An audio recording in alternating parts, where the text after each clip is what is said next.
I shall be discussing about the sections with respect to medulla oblongata.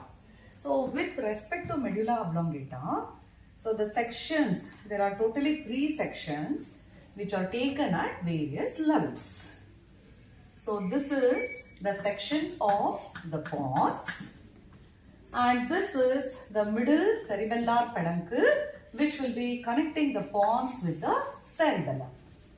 Then in the center, this is the anterior median fissure which is going to divide the rest of the medulla oblongata into symmetrical halves.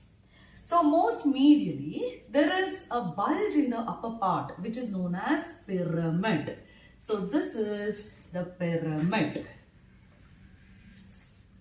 And lateral to the pyramid, there is what is known as olive. So these are the 2 olives. So between the pyramid and the olive, so this is called as the anterolateral sulcus, through which the rootlets of the hypoglossal nerve will be emerging out. And most laterally, this is the inferior cerebellar peduncle which is connecting the cerebellum with the medulla oblongata.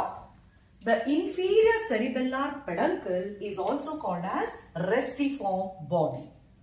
So between the olive and the inferior cerebellar peduncle, the sulcus is called as the posterolateral sulcus, through which the rootlets of the 9th, 10th and 11th cranial nerves will be emerging out. So with respect to the medulla oblongata, the sections are as follows. At the lower part of the medulla oblongata, we can appreciate the crossing of the important descending tract, that is corticospinal tract. So this corticospinal tract is the main descending tract which is also considered as the motor decussation. So one of the section of medulla oblongata is at the level of the motor decussation or pyramidal decussation. And cranial to this is the sensory decussation. So sensory decussation is also called as the lemniscal decussation. So the second section will be at the sensory decussation. And these 2 sections are taken through the closed part of the medulla oblongata. Whereas the last section will be through the olive in the upper part of the medulla oblongata. So this is the one which is considered as the section of the medulla oblongata at the upper part or the open part or at the mid-olivary level. So these are the 3 sections of the medulla oblongata. Hello. So first let us understand the section of the medulla oblongata taken at the level of pyramidal decussation. So this is the diagram for the section of medulla oblongata at pyramidal decussation. This is the closed part of the medulla oblongata. So the central grey matter, so this region is the central grey matter, and from medial to lateral side, this is the nucleus gracilis, this is the nucleus cuneatus, and this is the spinal nucleus of the trigeminal nerve.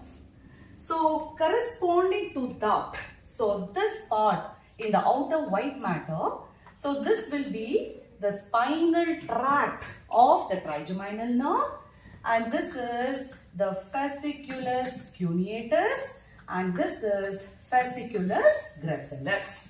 So from medial to lateral side, this is fasciculus gracilis, fasciculus cuneatus, and the spinal tract of the trigeminal nerve in the dorsal aspect. So coming to the rest of the section of medulla oblongata, most ventrally, these are the pyramids. So most ventrally, these are representing the pyramids.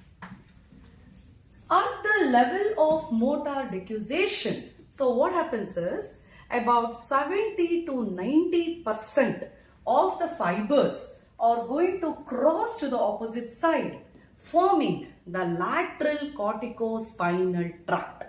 So whatever uncrossed fibers are present, they are the ones which will continue as the anterior corticospinal tract. So the most important point with respect to the section at motor decussation is the crossing of the fibers of the corticospinal tract. So this is representing the motor decussation, which is also called as the pyramidal decussation.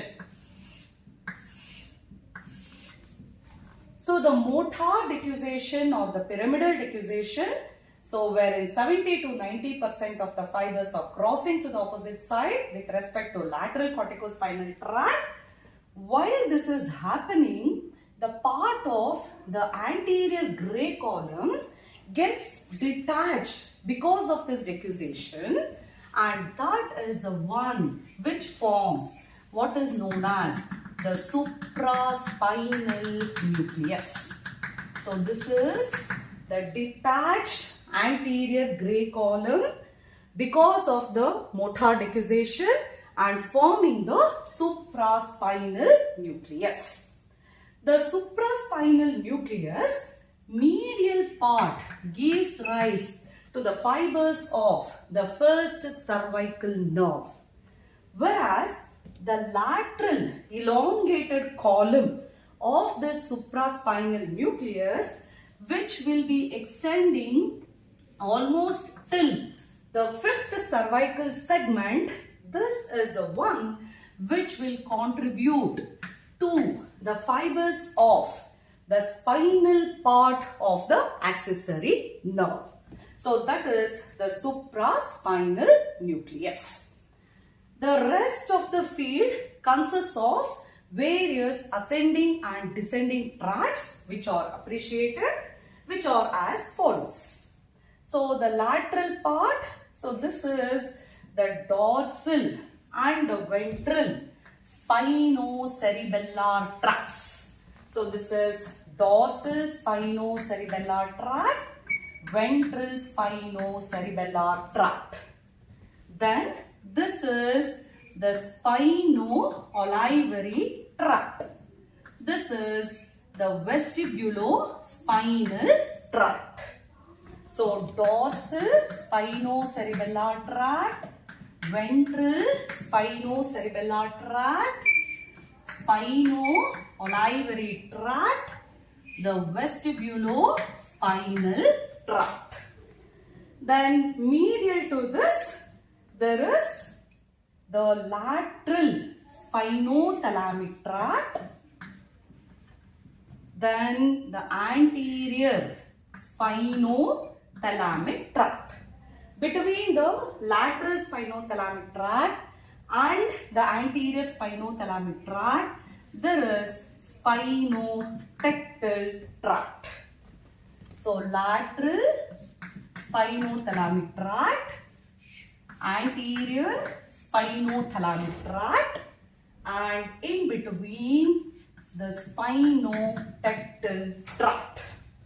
And one more tract which is appreciated, this is the rubrospinal tract, that is from the red nucleus. So this is rubrospinal tract. So this is the section of medulla oblongata taken at the level of pyramidal decussation or motor decussation.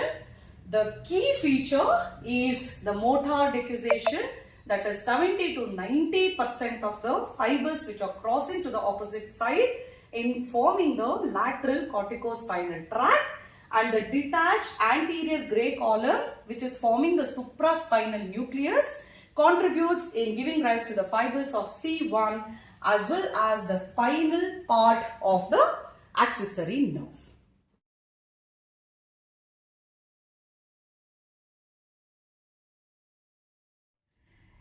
Coming to the specimen of medulla oblongata. So this is the anterior median fissure which divides the medulla oblongata into symmetrical halves. So the anterior median fissure is the one which is going to continue with the anteromedian fissure in the spinal cord. So from medial to lateral side, most medially these are the pyramids. Just lateral to that, this bulge is the olive. So between pyramid and olive is the anterolateral fissure. So along the anterolateral fissure is the emergence of the rootlets of the 12th cranial nerve. This is the inferior cerebellar peduncle, which is also the inferior cerebellar peduncle, also called as the restiform body. Between the olive and the inferior cerebellar peduncle will be the emergence of the rootlets of 9th, 10th and 11th cranial nerves. So as this anterior median fissure is traced, in the lower part it becomes shallow. So this is the one which represents the pyramidal decussation. So crossing of the fibers of the corticospinal tract, so that is pyramidal decussation. And this prominent bulge is the olive. So with respect to the medulla oblongata, 3 sections are taken. So one is at the lower part, that is where the anterior median fissure is shallow, the crossing of the fibers, the pyramidal decussation or the motor decussation. And one section at the mid-olivary level. So this is at the upper part. And one more section roughly in between these two. So that is representing the sensory decussation.